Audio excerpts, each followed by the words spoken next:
من الشیطان اللعین الرجیم بسم اللہ الرحمن الرحیم واللیل اذا یغشی والنہار اذا تجلی۔ ایک مرتبہ مجلس کی نورانیت کے لیے درود ہدیہ کر دیجئے۔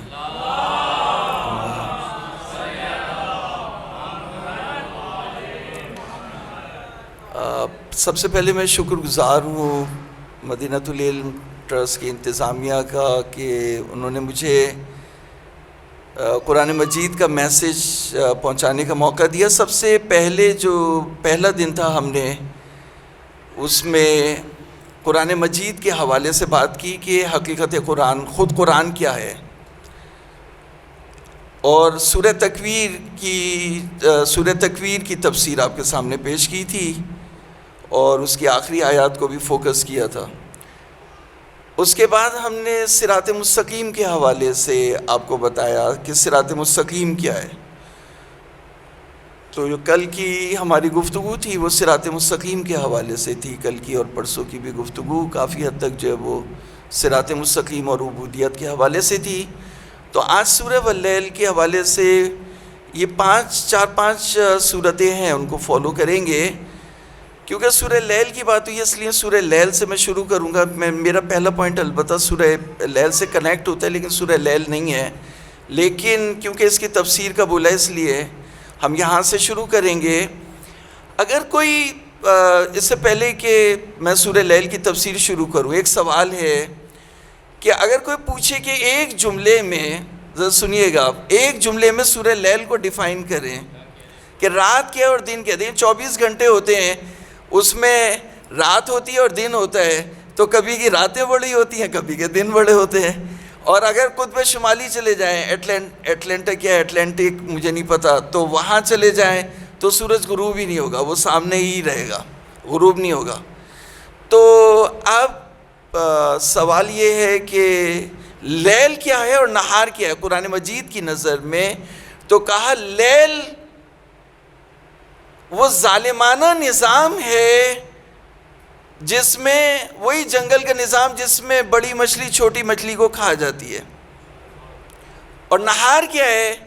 نہار جو ہے وہ دن ہے، دن کی روشنی ہے، یعنی نہار یعنی دن کی روشنی۔ تو دن کی روشنی کہا کہ وہ انصاف پسند معاشرہ جہاں جو طاقتور ہے وہ کمزور کے اوپر رحم کرتا ہے، تو وہ دن ہے اور یہ رات ہے۔ تو آپ اب اسی کو اگر ایک سٹیپ اور آگے چلے، کیونکہ ابھی میں آپ کو ڈیفینیشن دکھاؤں گا، جو بات کہہ رہا ہوں نا وہ قرآن مجید سے دکھاؤں گا، اسی سورہ لیل سے، کہیں اور نہیں جانا، اسی سورہ لیل سے دکھاؤں گا، اسی ایک پوائنٹ کے اوپر رہیں گے پوری سورہ لیل میں۔ دیکھیں عصر ظہور ہے اور عصر غیبت ہے۔ عصر غیبت جو ہے وہ لیل ہے، چھائی ہوئی ہے، اس کا اندھیرا چھایا ہوا ہے، اور عصر ظہور میں یہ ہوتا ہے کہ جو پیسے والا ہے وہ غریبوں کے ساتھ اپنے مال کی شیئرنگ کرتا ہے۔ یہاں تک لکھا گیا کہ دو مومن شخص ہیں جن کے درمیان کوئی رشتہ نہیں ہے، کوئی سگے بھائی نہیں ہے، کوئی خونی رشتہ داری نہیں ہے، رحم نہیں ہے، ایک دوسرے کے رحم نہیں ہے، اس کے باوجود وہ ساتھ رہتے ہیں۔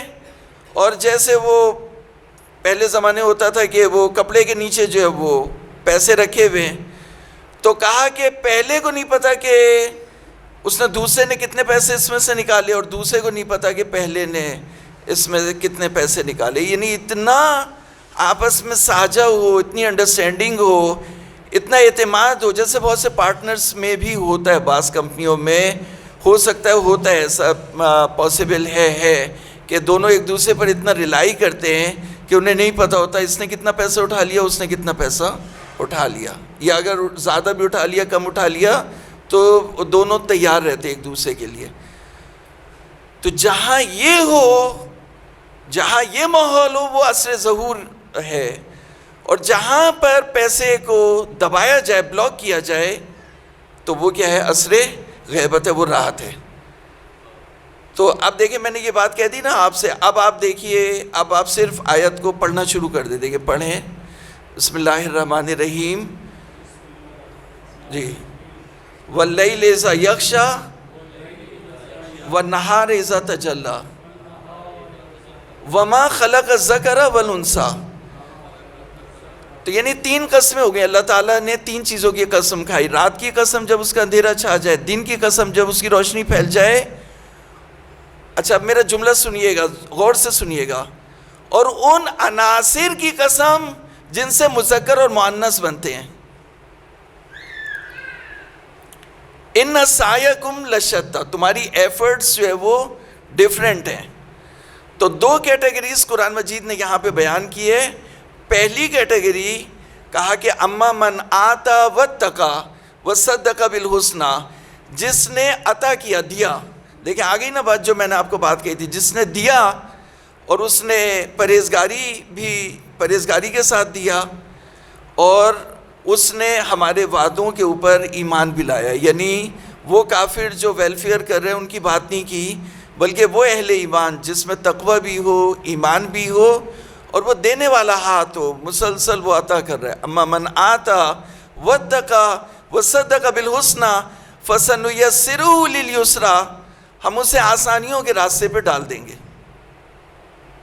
اچھا میں اس جملے کی وضاحت کروں. یہ یسرا کیا ہے؟ یسرا یہ ہے کہ جیسے مثال کے طور پر ایک خاتون ہے, وہ جاب کر رہی ہے. اب اس کے جو باس ہیں وہاں انہوں نے کہا ہے کہ تمہیں پردہ اتارنا ہے, اور وہ پردہ کرنا چاہتی ہے یا نہیں کرنا چاہتی نہیں چاہتی, دونوں صورتوں میں اسے پریس کیا جا رہا ہے کہ اسے پردہ اتار کے جو ہے جاب کرنی ہے. تو اس کے لیے دین پہ عمل کرنا مشکل ہے. یا مثال کے طور پر ایک خاتون ہے, وہ یا ایک شخص ہے جس سے آپ پہاڑ کہیں کہ پہاڑ کھود دو تو پہاڑ کھود دے گا, لیکن نماز نہیں پڑھ سکتا. نماز پڑھنا اس کے لیے بہت سخت ہے. تو نہیں, اللہ تعالیٰ نے دین کے لیے اس کے دل کو اتنا سخت کر دیا ہے کہ وہ نماز پڑھنا یا دین پہ عمل کرنا اس کے لیے مشکل ہو گیا ہے. تو انسان ایک ایسے, اب آپ ایک جملہ میں کہوں گا زیادہ, کیونکہ اس کو ہم زیادہ وہ نہیں کر سکتے, تھوڑا تھوڑا کر کے آگے چلتے چلے جائیں گے, کہ ہم اللہ تعالیٰ اس طرح سے اس کی زندگی اور اس کے دل کو, اس کے اسٹیٹس کو اس طرح سے کر دے گا کہ دین پر, ایمان پر عمل کرنا اس کے لیے آسان ہو جائے گا. صلوات پڑھ دیں محمد والا. بسم اللہ.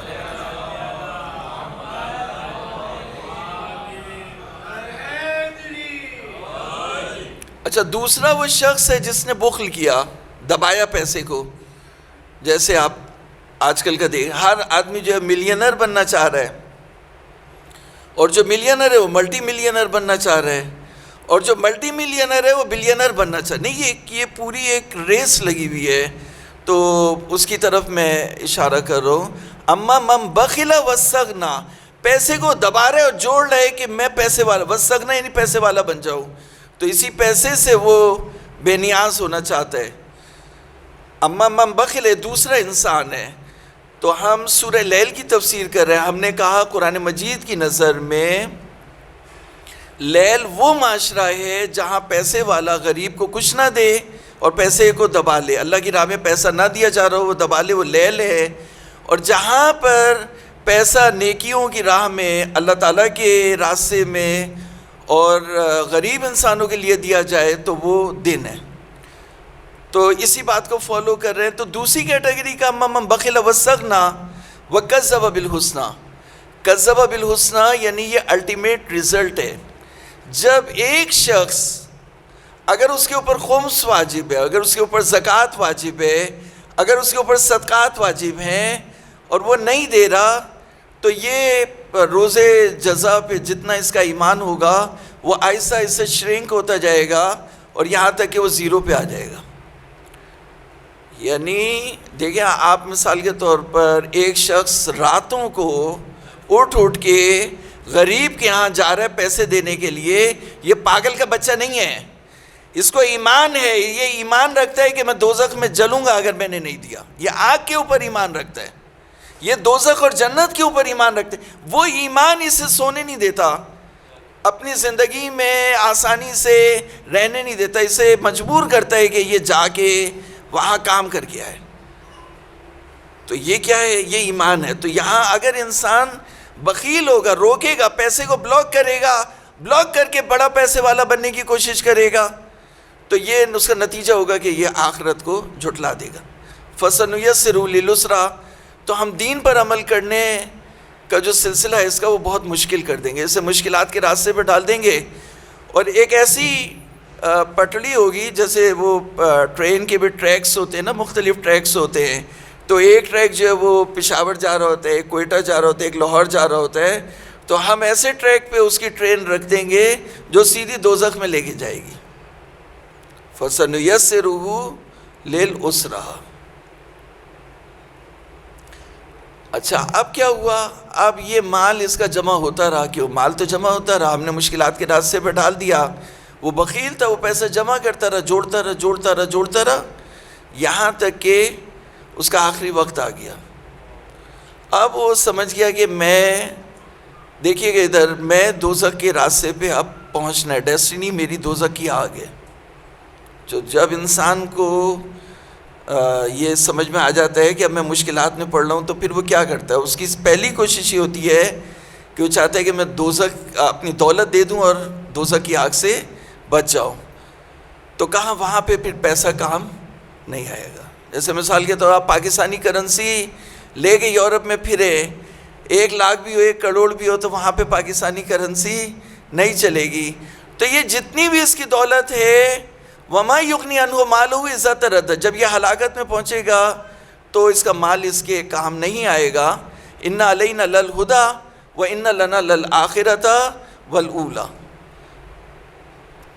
تو یہ ایک جملہ اس کی میں وضاحت کروں کہ ہمارے یہ تصور ہے کہ آخرت جو ہے وہ دنیا مثال کے طور پر دنیا والوں کی، دنیا نواز شریف کی ہے، زرداری کی، ان لوگوں کی ہے، اور آخرت اللہ کی ہے۔ تو اللہ تعالیٰ یہاں اپنی کتاب میں کہہ رہا ہے کہ دنیا بھی ہماری ہے، آخرت بھی ہماری ہے۔ صلوات پڑھے محمد والے میں۔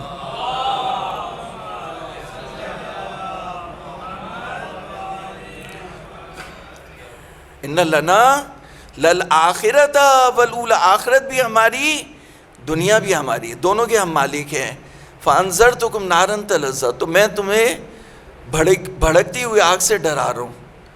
اچھا اب اس کے بعد 2-3 آیتیں صرف وہی پوائنٹ جو میں نے کہا تھا، یہ ایک پوائنٹ کے اوپر ڈیفائن کروں گا سورہ لیل کو، وہی پوائنٹ واپس آئے گا جس میں اشقا اور اتقا کی تعریف آئے گی آپ کے سامنے۔ کہا اشقا وہ ہے جو پیسے نہیں دیتا، دبا لیتا ہے، اور اتقا وہ ہے جیسے حضور نے فرمایا ان اکرمکم عند اللہ اتقاکم، اکرمکم اللہ کے نزدیک سب سے زیادہ با کرامت وہ ہے جو سب سے زیادہ با تقوی ہو۔ تو اتقا کون ہے؟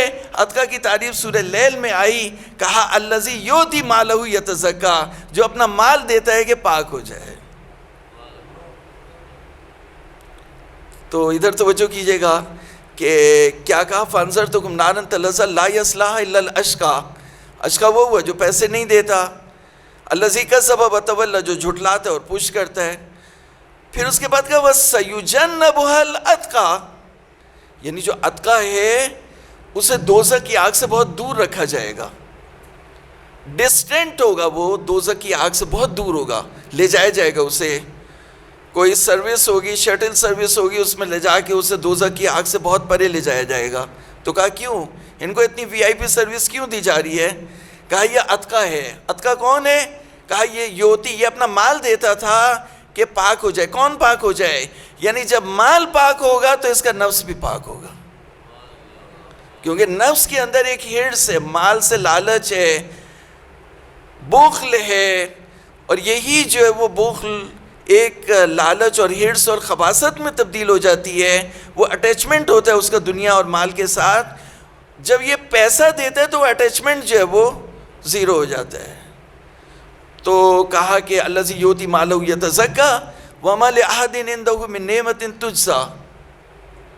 اچھا ابھی اچھا ہوتا ہے کہ ہمارے ہاں وہ بچے کو وہ پلیٹ دی، ٹرے بھر کے دی، یہ فلانی کے ہاں افطار لے کے چلے جاؤ۔ کہا کیوں؟ کہا ان کے ہاں سے بھی آیا تھا، اس کا مطلب ہے اتارنا تھا۔ تو بعض دفعہ انسان کچھ دے رہا ہوتا ہے ان کا احسان اتارنے کے لیے، تو یہاں بھی کہہ رہے ہیں کہ یہ جو اللہ کی راہ میں دے رہے اس کے اوپر کسی کا احسان نہیں چڑھا ہوا جس کو اتارنے کے لیے دے رہے، بلکہ اللہ کی رضایت کے لیے دے رہے۔ وَمَا لِأَحَدٍ عِندَهُ مِن نِعْمَةٍ تُجْزَىٰ إِلَّا ابْتِغَاءَ وَجْهِ رَبِّهِ الْأَعْلَىٰ وَلَسَوْفَ يَرْضَىٰ۔ اللہ تعالیٰ جو بہت جلد اس سے راضی ہو جائے گا۔ تو اب وہ اتنا پیسہ دے کے بھی اگر اللہ تعالیٰ راضی نہیں ہوگا پھر تو نقصان ہے، اس لیے جو وہ کہا کہ وَلَسَوْفَ يَرْضَىٰ، اللہ تعالیٰ اس سے راضی ہو جائے گا۔ صلوات پڑھیں محمد و آل محمد۔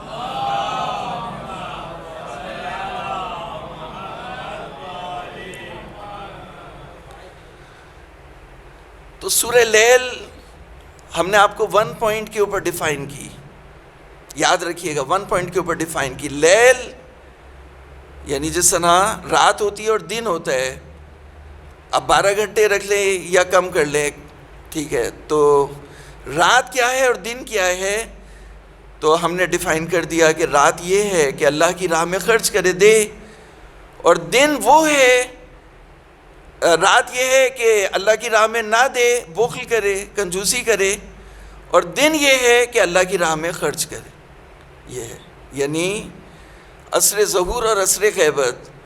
تو رات یعنی وہ ظالمانہ نظام، وہ ظالمانہ سسٹم جہاں پر بڑی مچھلی چھوٹی مچھلی کو کھا رہی ہو، وہ عصر غیبت کا جو وہ رات ہے، اور جہاں پر عصر ظہور ہو، جہاں لوگ ایک دوسرے سے شیئرنگ کر رہے ہو، وہ جو ہے وہ عصر ظہور ہے، اور وہ وَالنَّهَارِ إِذَا تَجَلَّىٰ وہ دن ہے۔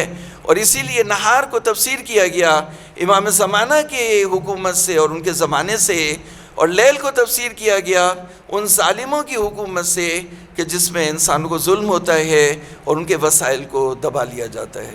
تو یہ ہم نے سورہ واللیل کی جو ہے وہ تفسیر جو ہے وہ آپ کی خدمت میں جو ہے وہ پیش کر دی اسی پوائنٹ کے اوپر، اور یہیں سے جو ہے وہ عتقہ اور عشقہ کی تعریف آئی کہ عتقہ وہ ہے جسے دوزخ کی آگ سے بچا لیا جائے گا۔ تو یہ کون ہے؟ یہ وہ ہے جو اللہ کی راہ میں خرچ کر رہا ہے، اور عشقہ وہ ہے جو اللہ کی راہ میں خرچ نہیں کر رہا، پیسہ دبا رہا ہے، اور دباتے دباتے پیسہ بڑھتا جا رہا ہے اور اس کا ایمان شرنک ہوتا جا رہا ہے، یہاں تک کہ یہ جو ہے وہ جھٹلا دے گا تمام حقیقتوں کو۔ تو پروردگار ہمیں اس سے محفوظ رکھے، تو ہم اسی بات کو فالو کرتے ہیں۔ ایک مرتبہ صلوات پڑھیں۔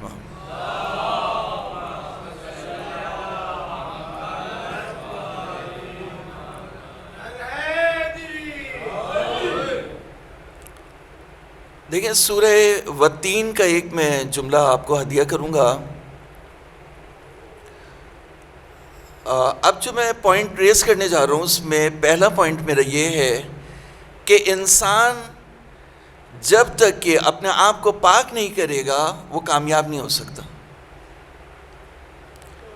تو سورہ والتین میں کہا والتین والزیتون وطور سینین وہذا البلد الامین لقد خلقنا الانسان فی احسن تقویم ثم رددناہ اسفل سافلین۔ دیکھیں آپ اس کو،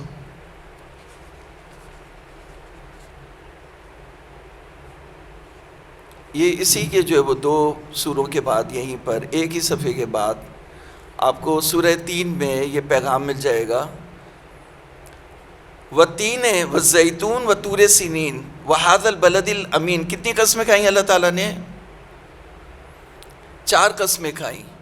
3 کی قسم، 3 انجیر کو بولتے ہیں، فگ، اور زیتون اولیو کی قسم، وطور سینین اس مقدس پہاڑی کی قسم جس پہ موسیٰ کلیم اللہ کے قدم آئے تھے، وَهَذَا الْبَلَدِ الْأَمِينَ، اے محمد عربی آپ کے شہر کی قسم کہ ہم نے انسان کو بہترین ساخت میں پیدا کیا۔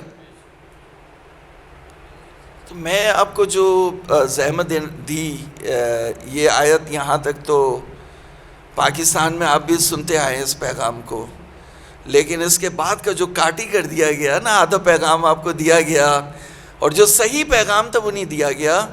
وہ یہ تھا کہ لقد خلقنا الانسان فی، ہم نے انسان کو بہترین ساخت میں پیدا کیا، پھر ہم نے اسے دھکیل دیا، بدترین حالت کی طرف پلٹا دیا۔ تو اب آپ دیکھیے انسان پیدا ہوا، دیکھیں بچہ جیسے بورن ہوتا ہے تو اس کے اوپر بلڈ لگا ہوتا ہے، بلڈ نجس ہوتا ہے۔ اب یہیں سے میں امام حسن مجتبیٰ سلام اللہ علیہ السلام،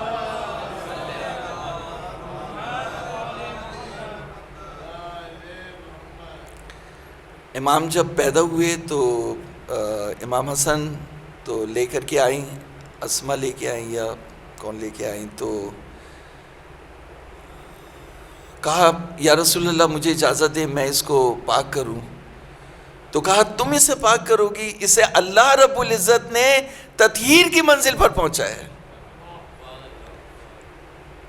ایک انحراف یہ ہے ہمارے ہاں کہ ہم کہتے ہیں امام کی ولادت نہیں ہوتی، ظہور ہوتا ہے، یہ انحراف ہے، کیونکہ لم یلد ولم یولد صرف ذات پروردگار ہے، اس کے بارے میں کہتے ہیں هو اللہ احد، قل هو اللہ احد اللہ الصمد لم یلد ولم یولد۔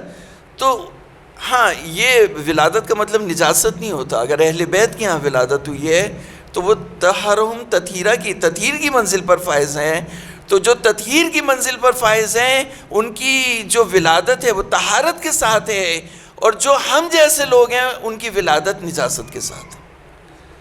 تو یہ امام حسن مجتبیٰ علیہ السلام پہ ایک اور مرتبہ ان کی عظمت پہ صلوات پڑھ دیں۔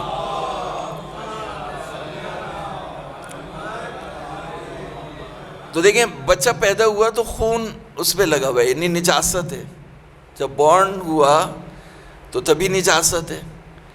اچھا چلے آپ نے اس کو پاک کر لیا، غسل دے لیا، نہلا لیا، لیکن اس کی جو نیوٹریشن ہوئی ہے وہ اسی خون سے ہوئی ہے جو نجس ترین خون ہے، اس کی جو ہڈی بنی، اس کا گوشت بنا، اس کا پورا جو اسٹرکچر بنا ہے وہ نجس خون سے بنا ہے۔ تو آپ اس کو کیا کریں؟ اللہ رب العزت نے اپنی کتاب میں ارشاد فرمایا کہ ہم نے انسان کو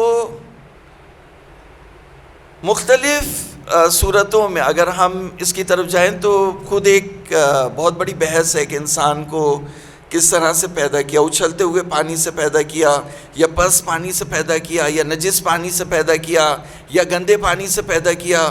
تو انسان کوئی کام کرنا چاہ رہا ہوتا ہے تو وہ کوشش کرتا ہے کہ مطلب اچھے، اب جیسے آپ کوئی چیز بنا رہے ہیں، کھانا بنا رہے ہیں، یہ شربت بنا رہے ہیں، تو آپ کوشش کریں گے کہ اچھے پانی سے بنائیں۔